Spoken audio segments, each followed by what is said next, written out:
एक छोटे से गांव में दो दोस्त रहते थे। वे दोनों एक दूसरे के बहुत अच्छे साथी थे और हमेशा साथ में खेलते थे। एक का नाम था रिया और दूसरे का नाम था रोहन। रिया और रोहन की दोस्ती पूरे गांव में मशहूर थी। रिया बहुत शरारती थी और रोहन थोड़ा डरपोक। रिया हमेशा नई नई शरारतें सोचती रहती थी, जबकि रोहन उसे रोकने की कोशिश करता था। एक दिन वो दोनों जंगल के पास खेल रहे थे। जंगल गांव के पास ही था और बहुत घना था।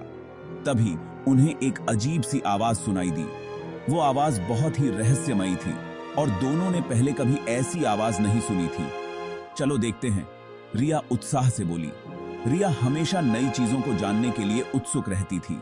रोहन थोड़ा डरा, पर रिया के साथ चल दिया। रोहन को डर तो लग रहा था, लेकिन वह रिया को अकेले नहीं छोड़ना चाहता था। जंगल बहुत घना और अंधेरा था। पेड़ इतने ऊंचे थे कि उनकी शाखाएं आसमान को छू रही थीं। सूरज की किरणें भी अंदर नहीं आ पा रही थीं। चारों ओर अंधेरा और सन्नाटा था। फिर भी रिया बिना डरे आगे बढ़ती रही। उसके चेहरे पर एक अजीब सी चमक थी, जैसे उसे किसी रोमांचक चीज का इंतजार हो। रोहन उसके पीछे पीछे चलता रहा। वह हर कदम पर डरते हुए भी रिया का साथ दे रहा था। उन्हें क्या पता था कि यह जंगल जादुई था। इस जंगल में कई रहस्य छुपे हुए थे, जिनके बारे में किसी को भी जानकारी नहीं थी। रिया और रोहन को इस बात का अंदाजा भी नहीं था कि वे एक अद्भुत यात्रा पर निकल चुके हैं। जैसे जैसे वे आगे बढ़ते गए, उन्हें अजीब अजीब जीव दिखाई देने लगे। ये जीव किसी परी कथा के पात्रों जैसे थे। रिया और रोहन ने उन जीवों से बातें की और उनके बारे में जानने की कोशिश की। वे जीव बहुत ही दोस्ताना थे और उन्होंने बच्चों को जंगल के रहस्यों के बारे में बताया। चलते चलते रिया और रोहन को एक छुपा हुआ खजाना मिला। खजाने में कई कीमती चीजें थीं, जो शायद सदियों से वहां छुपी हुई थीं। वे खजाना लेकर गांव वापस लौटे और सबको अपनी अद्भुत यात्रा के बारे में बताया। गांव के लोग उनकी बहादुरी और साहस की तारीफ करने लगे। गांव में एक बड़ा उत्सव मनाया गया और रिया और रोहन को हीरो की तरह सम्मानित किया गया। उनकी इस यात्रा ने उन्हें और भी अच्छे दोस्त बना दिया और उन्होंने सीखा कि साहस और दोस्ती से हर मुश्किल को पार किया जा सकता है। जैसे ही उन्होंने जंगल में कदम रखा, रास्ता रंग बदलने लगा। पहले यह हरा था, फिर नीला हो गया, फिर पीला, लाल, नाकलोरी। वाह, यह तो जादू है, रिया खुशी से चिल्लाई। रोहन डर और उत्साह से देखता रहा। उन्होंने आगे बढ़ना जारी रखा। रास्ता अब बैंगनी रंग में बदल गया था। ट्रीजों पर अजीबोगरीब फल लगे थे। अचानक उन्हें एक प्यारी सी आवाज सुनाई दी। यह आवाज इतनी मधुर और आकर्षक थी कि वे तुरंत उसकी ओर खींचे चले गए। यह एक फूल से आ रही थी। यह कोई साधारण फूल नहीं था, बल्कि एक ऐसा फूल था जो गा सकता था। फूल बहुत सुंदर था। उसकी पंखुड़ियां चमकदार लाल थीं। उसकी पंखुड़ियों पर ओस की बूंदें चमक रही थीं, जैसे किसी ने उन पर मोती बिखेर दिए हों। यह कैसा फूल है? रोहन ने पूछा। उसकी आंखों में जिज्ञासा और आश्चर्य था। रिया फूल के पास गई। उसने धीरे धीरे अपना हाथ बढ़ाया और फूल को छूने की कोशिश की। जैसे ही उसने उसे छुआ, फूल ने गाना शुरू कर दिया। यह गाना इतना मधुर और सुकून देने वाला था कि रिया और रोहन मंत्रमुग्ध हो गए। फूल का गाना सुनकर रिया और रोहन खुश हो गए। वे एक दूसरे की ओर देखकर मुस्कुराए और फिर से फूल की ओर ध्यान देने लगे। वे कुछ देर तक वहां बैठकर उस प्यारे से गाने का आनंद लेते रहे। जंगल की शांति और फूल की मधुर ध्वनि ने उन्हें एक अद्भुत अनुभव दिया। वे जानते थे कि यह पल हमेशा उनकी यादों में बसा रहेगा। गाना खत्म होते ही उन्हें एक और सरप्राइज मिला।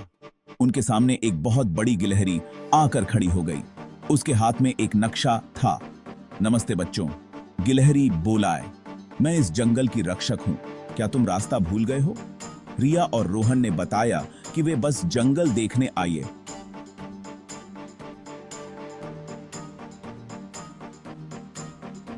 गिलहरी ने उन्हें जंगल के खतरों के बारे में बताया।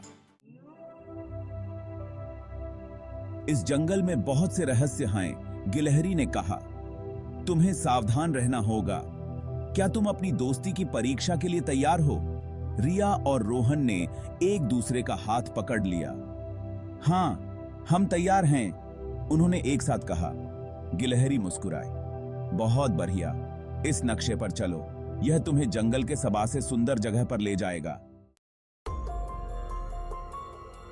गिलहरी ने उन्हें नक्शा दिया और गायब हो गई। यह नक्शा साधारण नहीं था, बल्कि एक जादुई नक्शा था जो उन्हें एक रहस्यमयी यात्रा पर ले जाने वाला था। रिया और रोहन नक्शा देखकर आगे बढ़ने लगे। नक्शे पर बने चिन्ह और रास्ते उन्हें एक अनजान दिशा में ले जा रहे थे। दोनों भाई बहन उत्सुकता और थोड़ी सी घबराहट के साथ आगे बढ़ रहे थे। जंगल और भी घना होता जा रहा था। हर कदम के साथ पेड़ और झाड़ियां और भी घनी होती जा रही थीं। सूरज की रोशनी भी मुश्किल से जमीन तक पहुंच पा रही थी। अचानक उन्हें पेड़ों से धीमी धीमी आवाजें सुनाई दी। ये आवाजें किसी जादुई मंत्र की तरह लग रही थीं, जैसे कोई उन्हें कुछ बताने की कोशिश कर रहा हो। ऐसा लग रहा था जैसे पेड़ उनसे बातें कर रहे हों। पेड़ों की फुसफुसाहट में एक रहस्य छिपा था जो केवल ध्यान से सुनने पर ही समझ में आ सकता था। क्या तुमने सुना? रोहन धीरे से बोला। उसकी आवाज में उत्सुकता और थोड़ी सी डर भी थी। पेड़ बातें कर रहे हैं, रोहन ने फिर से कहा। इस बार उसकी आवाज में विश्वास और भी बढ़ गया था। रिया ने ध्यान से सुना। उसे भी पेड़ों की फुसफुसाहट साफ सुनाई दे रही थी। ऐसा लग रहा था जैसे पेड़ उन्हें किसी गुप्त रास्ते की ओर ले जा रहे हों। हाँ, वे हमें रास्ता बता रहे हैं, रिया ने कहा। दोनों ने पेड़ों की बातों को ध्यान से सुना और उनके निर्देशों का पालन करते हुए आगे बढ़ने लगे। यह एक अद्भुत और जादुई अनुभव था जो उन्हें जीवन भर याद रहेगा। वे ट्रीसों की आवाजों को सुनते हुए चालते रहे। कुछ देर बाद वे एक खुले मैदान में पहुंचे। मैदान के बीच में एक अकेला फूल खिला हुआ था। यह तो अजीब है, रिया ने कहा। नक्शे में इस फूल का नाम नीम है। रोहन को कुछ याद आया। गिलहरी ने कहा था कि जंगल हमारी परीक्षा लेगा। शायद ये ही हमारी परीक्षा है। वे फूल के पास पहुंचे। जैसे ही वे यूं छूने वाले थे, जमीन हिलने लगी। उनके सामने एक बहुत बड़ा गड्ढा बन गया। अब हम क्या करें? रोहन घबरा गया। रिया ने सोचा और कहा, हमें एक दूसरे का हाथ पकड़ना होगा। उन्होंने एक दूसरे का हाथ कसकर पकड़ा और छलांग लगा दी। अपनी दोस्ती की ताकत से वे गड्ढे को पार कर गए। गड्ढा पार करते ही उन्हें एहसास हुआ कि वे जंगल के बाहर आ गए हैं। सूरज डूबाने वाला था।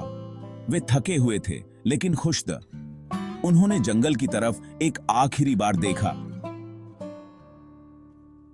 जादुई जंगल अब शांत और सीक्रेट्समय लग रहा था।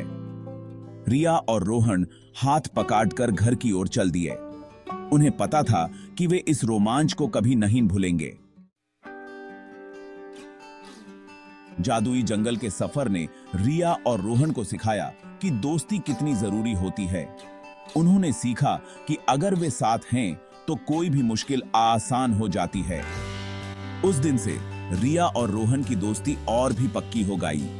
वे अक्सर अपनी जंगल यात्रा को याद करते थे और सबको बताते थे कि दोस्ती कितनी खास होती है।